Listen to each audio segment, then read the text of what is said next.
नमस्कार। और आज हम बड़वानी सेंधवा में हैं और हम हर एक विधा के जो प्रमुख व्यक्ति हैं उनसे चर्चा करेंगे।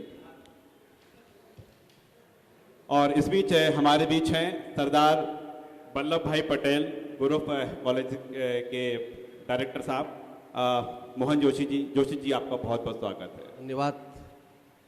जोशी जी, हम तमाम विषयों पर चर्चा करेंगे, शिक्षा पर भी करेंगे, लेकिन सबसे पहले वहाँ से करते हैं क्योंकि आपने जो नाम रखा है ना, बहुत बड़ा नाम है। बहुत इंस्टीट्यूट की आपने जो बड़ी स्थापना की है, हर क्षेत्र के अलग अलग नर्सिंग से लेकर मेडिकल तक आपके इंस्टीट्यूट हैं। आपने जब नाम का चयन किया तो सरदार वल्लभ भाई पटेल के नाम पर चयन किया, कारण क्या रहा? सबसे पहले न्यूज़ 24 का साधुवाद धन्यवाद प्रेषित करूंगा कि आपने इस जनजातीय क्षेत्र के बीच में से हमको चुन के और इस मुकाम तक मुझे स्थान दिया, उसके लिए धन्यवाद। सरदार पटेल चूँकि एक जुझारू व्यक्तित्व थे, उनने समाज के लिए जो कार्य किया वो अति प्रशंसनीय है और उन्हीं से प्रेरणा लेके हम इस कॉलेज का नाम सरदार पटेल ग्रुप साहब कॉलेज रखे हुए हैं। और आपके परिवार के बारे में जब हम यहाँ पर जानना चाहा हमने, तो आपकी जो पैतृक कारोबार है वो ट्रांसपोर्टेशन का है और आपके पिताजी नहीं, आपके दादाजी भी इस कारोबार से जुड़े हुए हैं। कहें कि सीधे तौर पर आपको ये विरासत के रूप में आपका ट्रांसपोर्टेशन का काम काज है। सब कुछ ठीक चल रहा था? सब कुछ बढ़िया, आज भी बढ़िया, सब कुछ आशीर्वाद है। और शिक्षा के क्षेत्र में आपने कदम रख दिया 2004 के आसपास। सामाजिक क्षेत्र और शिक्षा के क्षेत्र में मेरा शुरू से जुड़ाव रहा है। मैं छात्र जीवन से राजनीति में भी रहा हूँ जी। तो इस सुदूर आदिवासी क्षेत्र में जो मेरा जीवन, जहाँ पे मेरा पूरा जीवन कटा, आज मेरी 60 साल की आयु हो गई है, तो मैं देखता था कि हमारे यहाँ के बच्चे जो सुदूर जनजातीय क्षेत्र के, जो सुदूर वनवासी क्षेत्र से आते थे, उनको उचित शिक्षा का माध्यम नहीं था, और था तो इतने दूर था कि वो उनकी पहुंच से बाहर था। हमने एक छोटा सा पौधारोपण 2005-06 के अंदर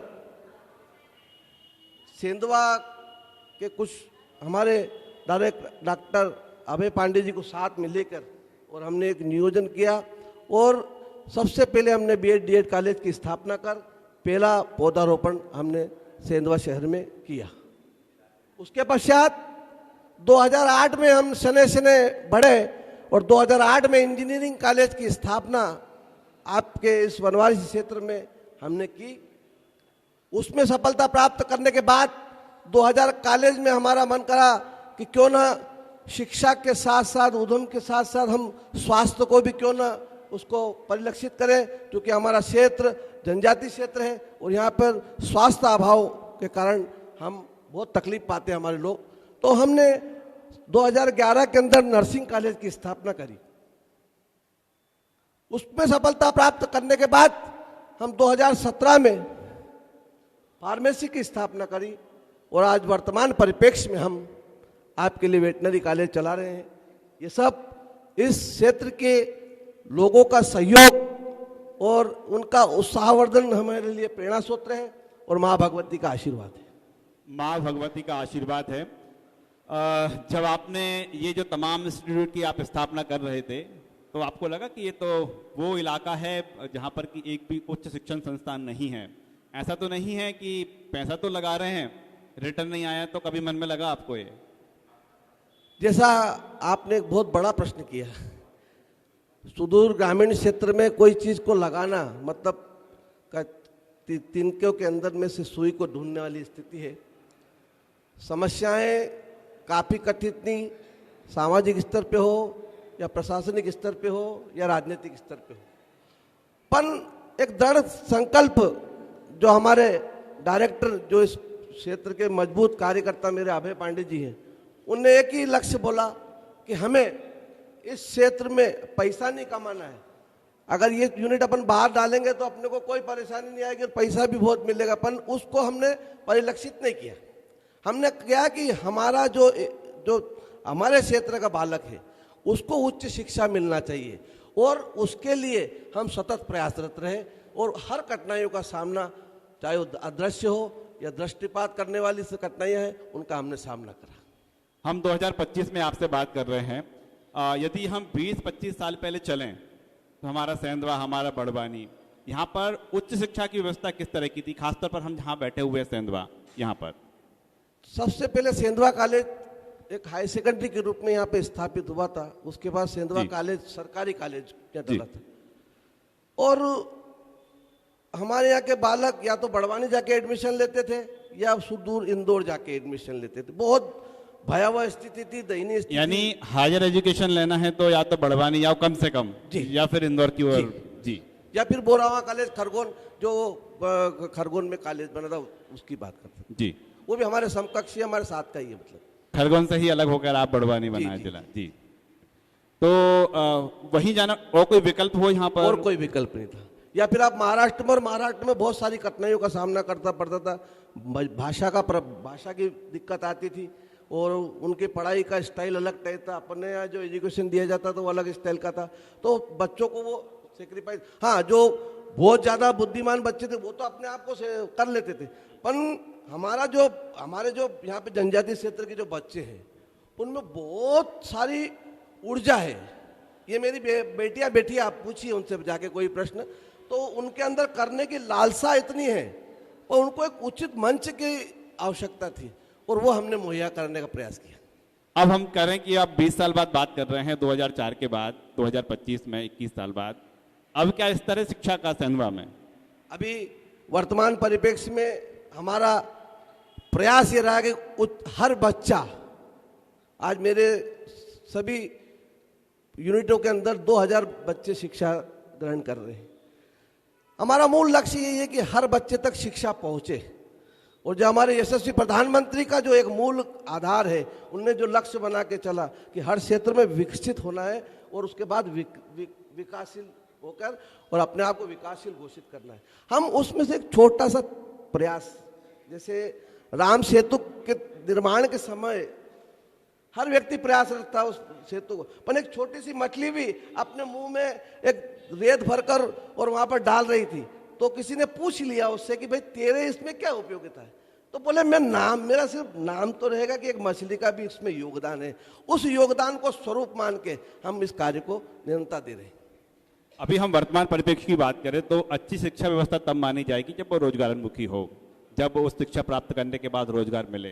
तो आप अपने इंस्टीट्यूट का ही बताइए कि सरदार पटेल जी के नाम पर इंस्टीट्यूट तो है, लेकिन यहाँ से जो बच्चे निकल रहे हैं, जो शिक्षा ग्रहण कर रहे हैं, जो डिग्रियां ले रहे हैं, वो कहाँ पहुँच रहे हैं? हजारों की संख्या में मेरे यहाँ से जो बच्चे, और इंजीनियरिंग कॉलेज के कई बच्चे, मेरे बच्चे फॉरेन में भी काम कर रहे हैं।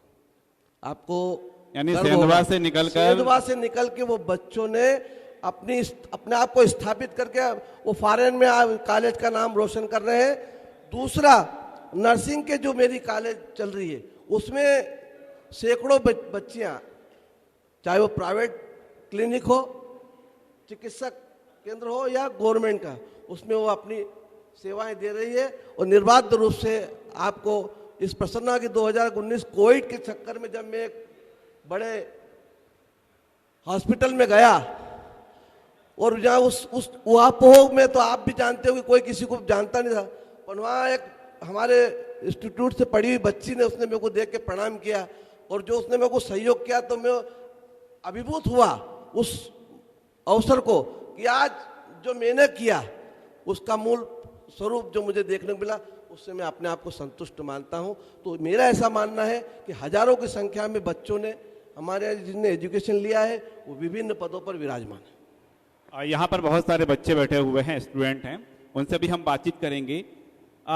उससे पहले आपसे जानते हैं कि आप जो परिदृश्य बदलने की बात कर रहे हैं कि सेंधवा का परिदृश्य बदला है, यहाँ पर हायर एजुकेशन है, यहाँ पर रोजगार के अवसर भी हैं।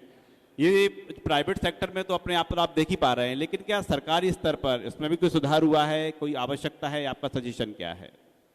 सरकारी स्तर पे तो मेरा ऐसा निवेदन है कि अभी तक कोई ऐसा मूल प्रयास नहीं किया गया है। एक बड़ा उद्योग इस क्षेत्र में अवश्य भावी है, जो आप आज देखें, आपके पूरे बड़वानी जिले के अंदर सुदूर आदिवासी क्षेत्र होने के बावजूद भी किसी उद्योग का यहाँ पे स्थापन नहीं हुआ है। और उसी चक्कर में हमारे जो वनवासी लोग हैं वो पलायन कर अन्यंत्र प्रदेशों में जाकर अपनी सेवाएं दे रहे हैं। यदि कोई एक बड़ा उद्योग इस क्षेत्र में लगता है तो जो पलायन की व्यवस्था है वो रुकेगी और उनको रोजगार मिलेगा। ये सा अगर सरकार प्रयास आप करे। रोजगार की बात कही है, बेहतर विकल्प क्या है, आपका सजेशन क्या है, किस तरह का रोजगार के यहाँ पर होना चाहिए? कोई इंडस्ट्री हो, कोई छोटे छोटे एमएसएमई इकाइयाँ हों? छोटे छोटे उद्यमियों को भी अगर हम लोग प्रोत्साहित करें, जैसे 2002 के अंदर यहाँ पर 105 फैक्ट्रियाँ थी कपास की, उन सब कपास की फैक्ट्रियों का पलायन हो गया महाराष्ट्र, आंध्र प्रदेश, कर्नाटक की ओर से। आज वर्तमान परिप्रेक्ष्य में यहाँ पे 0 है उनका। तो उनमें जो रोजगार पाने वाले लोग थे जनजातीय क्षेत्र के, वो अन्यंत्र जाकर अपना रोजगार, तो ऐसे छोटे उद्योग भी अगर यहाँ पे सरकार प्रयास करके लगाएं तो उनको रोजगार मिलेगा, ऐसा मेरा नहीं। क्योंकि हम यहाँ की भौगोलिक स्थिति की बात करें तो पहाड़ियों से घिरा हुआ इलाका है और एक समय तो ऐसे बड़वानी के पेरिस कहा जाता था इस पूरे इलाके को, पेरिस है यहाँ का ये। तो यहाँ की जो भौगोलिक स्थितियाँ हैं जिसमें नदियाँ भी शामिल हैं, जिसमें पहाड़ भी शामिल हैं, तो ऐसी स्थिति में क्या जो आप बता रहे हैं कि बड़ी इंडस्ट्री क्या संभव लग पाना यहाँ पर होगा? देखो, प्रयास किया जाए तो सब कुछ संभव है। फिर भी एक छोटी यूनिट, जैसे हमारे यहाँ पर औषधियाँ जंगल के अंदर बहुत सारी होती हैं, ऐसी औषधियाँ हैं जो प्राणदेही, प्राण को भी बचा सकती है। ऐसी औषधियाँ हैं, यदि उनका संकलन कर और उनको उचित व्यवस्था दी जाए तो निश्चित तौर पर हम लोग कुछ प्रयासरत होंगे। और क्योंकि ये उसमें हमारे काश्तकार लोग ज़्यादा हैं तो उनको कृषि के संदर्भ में अधिक वो देकर उनको प्रोत्साहित किया जा सकता। सरदार पटेल ग्रुप और कॉलेजेस, भविष्य की प्लानिंग क्या है कि अब सेंधवा में और क्या नया करना है, सेंधवा से निकलकर अब कहाँ जाना है? देखो, सोचने में आने वाले समय में हमारा प्रयास ये है, कुछ कठिनाइयाँ आ रही है हमको, फिर भी हमारा प्रयास रहे कि हम इसको यूनिवर्सिटी बनाएं। और यदि जन सहयोग रहा, सबका सहयोग रहा, तो निश्चित तौर पर हम एक यूनिवर्सिटी की स्थापना आपको सेंधवा कॉलेज के अंदर कर देंगे। अभी क्या आपके सेंधवा में कोई यूनिवर्सिटी है? अभी प्राइवेट यूनिवर्सिटी वर्तमान में नहीं है, एक भी यूनिवर्सिटी नहीं है। यानी कहें कि पहला कॉलेज आपका था। पहला यूनिवर्सिटी अगर बनेगी तो सेंधवा सरदार पटेल ग्रुप साहब कॉलेज की होगी। आपके अभी तमाम जो कॉलेजेस हैं वहाँ पर कहाँ के बच्चे हैं? सेंधवा के हैं, बड़वानी के हैं, मध्य प्रदेश के अन्य जिलों के हैं, या फिर हम पड़ोसी राज्य की बात करें महाराष्ट्र, वहाँ से भी बच्चे आते हैं? हमारे यहाँ पे डीएड बीएड में तो आपको बाहर के बच्चे भी मिलेंगे, पर नर्सिंग से लगा के इंजीनियरिंग के जितने भी बच्चे हैं वो हमारे लोकल सुदूर क्षेत्र के हैं, जिसमें बलवाड़ी वर्ला से लगा के खेतिया पानसेमल और इधर पलसूद राजपुर से लगा के बड़वानी तक के बच्चे हमारे पास आते हैं। और यहाँ पर बहुत सारे स्टूडेंट हैं और हमने जो जिक्र किया था कि हम उनसे भी चर्चा करेंगे, तो हमारे सहयोगी से अनुरोध है कि माइक पहुँचाएं।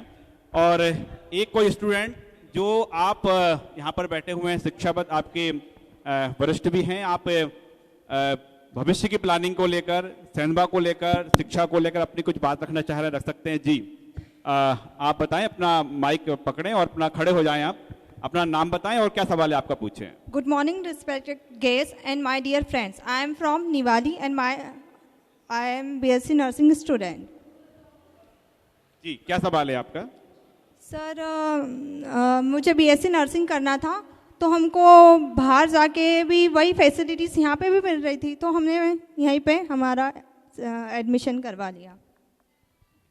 एक बार फिर दोहरा दें आपका सवाल। सर, हमको नर्सिंग करना था, तो नर्सिंग यहाँ पे भी हो रहा था और यही फैसिलिटीज़ हमें बाहर जो फैसिलिटीज़ मिलती है वो इस कॉलेज में भी मिल रही थी, तो हमने यहीं पे एडमिशन करवाया। जी, आपसे ही सवाल है और मुझे लगता है कि आप ही बेहतर तरीके से इसे डिस्क्राइब कर पाएंगे। जैसे वो बिटिया ने कहा कि नर्सिंग कॉलेज में उसने एडमिशन लिया और ये कि वो बाहर भी जाके लेती और उनको बेहतर सुविधा यहाँ मिल रही है, तो हमारा प्रयास ये रहेगा कि इनको बेहतर से बेहतर प्रयास कर कर इनको एजुकेटेड किया जाए और उच्च कोटि के शिक्षकों द्वारा इनको शिक्षा दी जाए और ये अपने पैर पे खड़े होकर अपना स्वयं का और अपने परिवार का जीवन यापन कर सके, ऐसा हमारा प्रयास रहेगा।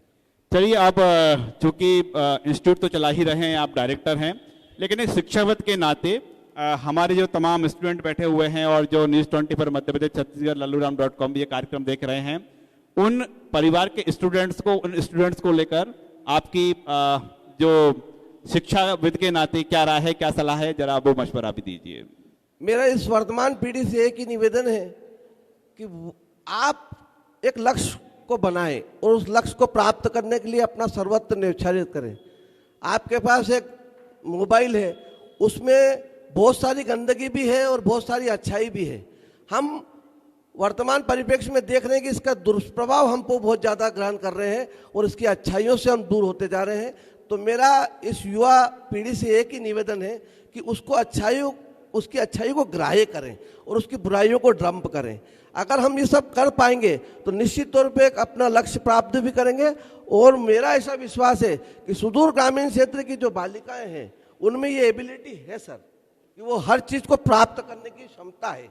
तो अगर वो अपना थोड़ा सा इसमें समय डाल के और उसको सुचारू रूप से संचय कर व्यवस्थित चले तो निश्चित तौर पर सफलता मिलेगी।